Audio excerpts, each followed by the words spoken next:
వ్యవసాయం మరియు సహకార శాఖ 24-25 ఖరీఫ్ ధాన్యం సేకరణ కోసం అవసరమైన నిధుల్ని ఎన్సిడిసి నుంచి అంటే 700 కోట్లు AP state cooperative marketing federation limited అదనపు రుణ సౌకర్యంగా 700 కోట్ల మేర రుణాన్ని పొందేందుకు ప్రభుత్వ హామీని పొడిగించడం మరియు ప్రభుత్వ గ్యారంటీ కమిషన్ను మాఫీ చేయడంతో పాటు ఆ నిధులను AP state civil supplies corporation లిమిటెడ్కు బదిలీ చేయడం కోసం చేసిన ప్రతిపాదనకు రాష్ట్ర మంత్రిమండలి ఆమోదం తెలిపింది.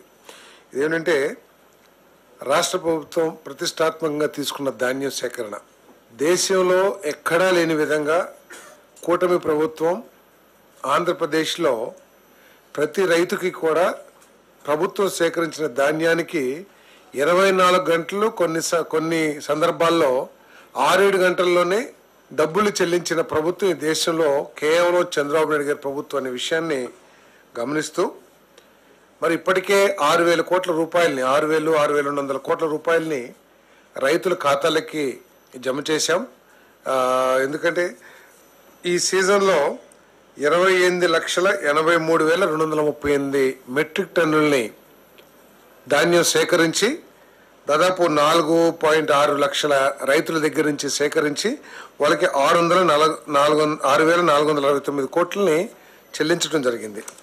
ఇంకా కూడా కొంత ప్రొక్యూర్మెంట్ ఉందనే ఉద్దేశంతో ఎక్కడా కూడా రైతు ఇబ్బంది పడకూడదనే ఉద్దేశంతో మరో 700 కోట్ల రూపాయలని రుణంగా పొంది దాన్ని ఏపీ స్టేట్ సివిల్ సప్లైస్ కార్పొరేషన్కి ఇవ్వటం జరుగుతుంది.